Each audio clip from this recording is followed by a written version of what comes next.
안녕하십니까. 해운 컨설팅 연구소입니다. 인문내답 시간. 오늘은 어떤 질문이 올라왔나 볼까요? 아, 좀 질문이 재밌네요.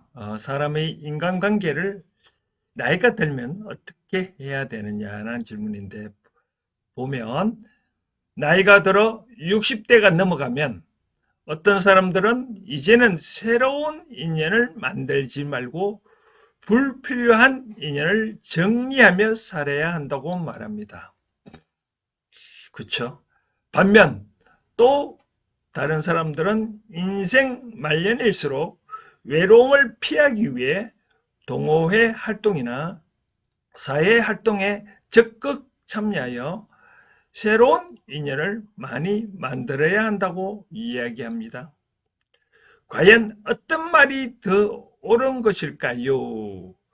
나이가 들수록 인간관계는 줄여야 하는 것인지 아니면 오히려 넓혀야 하는 것인지 궁금합니다. 회원 컨설팅 연구소의 소장님의 의견을 듣고 싶습니다. 라고 되어 있네요. 참 흥미로운 질문이네요. 저는 이 질문을 들으면 먼저 이런 생각이 듭니다.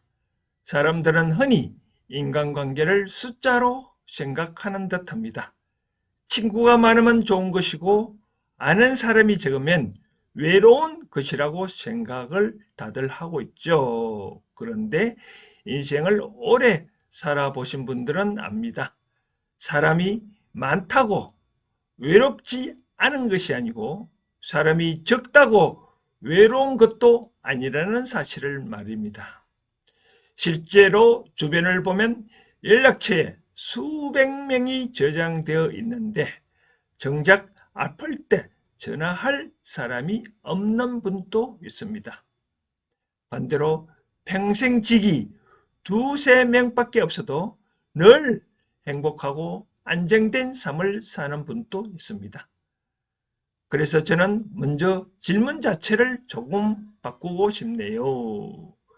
인연을 낼 것인가 줄일 것인가? 이것보다 더 중요한 질문은 그 인연이 내 삶에 어떤 영향을 주는가입니다.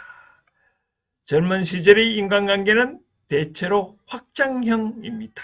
학교를 다니고 직장 생활을 하고 사업을 하면서 사람을 많이 만나야 합니다. 기회도 생기고 정보도 얻고 세상도 그렇게 해야 넓어지기 때문입니다. 그러나 70대 이후의 인간관계는 조금 달라집니다.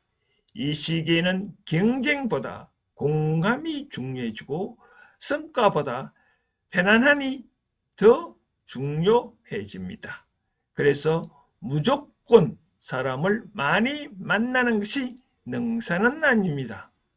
만나고 나면 기운이 빠지는 사람, 만날 때마다 불평과 원망만 쏟아내는 사람, 늘 손해 계산만 하는 사람, 이런 관계는 나이가 들수록 오히려 정리하는 것이 좋습니다. 남은 인생의 시간은 무한하지 않기 때문입니다. 그렇다고 해서 새로운 인연을 만들지 말라는 뜻도 아닙니다. 많은 분들이 은퇴 후에 집에만 계시다가 우울감과 고립감을 경험하기도 합니다.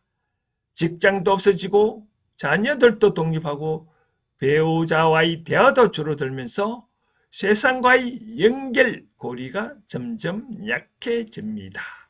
그때 필요한 것이 건강한 사회적 관계죠. 동호회도 좋고 봉사활동도 좋고 평생 교육원도 좋고 종교 활동도 좋습니다. 다만 조건이 있습니다. 외로움을 달래기 위해 아무 사람이나 붙잡아서는 안 됩니다. 외로움 때문에 만난 인연은 의존이 되기 쉽습니다. 그러나 배움과 성장, 나눔과 봉사를 목적으로 만난 인연은 오래 갑니다. 그래서 저는 이렇게 말씀드리고 싶습니다. 60대 이후에는 인간관계를 줄이는 것도 아니고 늘리는 것도 아닙니다. 정화하라는 것이죠. 즉 악에는 정리하고 좋은 인연은 깊게 만들고 새로운 인연은 신중하게 받아들이라는 것입니다. 인생 후반전에는 인맥이 중요한 것이 아니라 인품이 중요합니다. 내가 어떤 사람인가에 따라 주변에 남는 사람도 달라집니다. 젊었을 때는 능력 때문에 사람이 모이지만 나이가 들면 인격 때문에 사람이 남습니다. 그래서 노년의 인간관계는 사람을 모으는 기술이 아니라 사람을 품는 지혜가 되어야 합니다. 저는 이렇게 생각을 합니다. 우리는 앞으로 인연의 숫자를 늘리려고 하지 마십시오. 인연의 질을 높이십시오. 불필요한 인연은 정리하되 좋은 인연을 두려워하지 마십시오. 노년의 행복은 많은 사람 속에 있는 것이 아니라 마음이 통하는 사람과 함께 있는 것입니다. 이것을 명심하는 것이 진정한 인연, 인간 관계를 어떻게 하느냐의 정답에 있습니다. 감사합니다.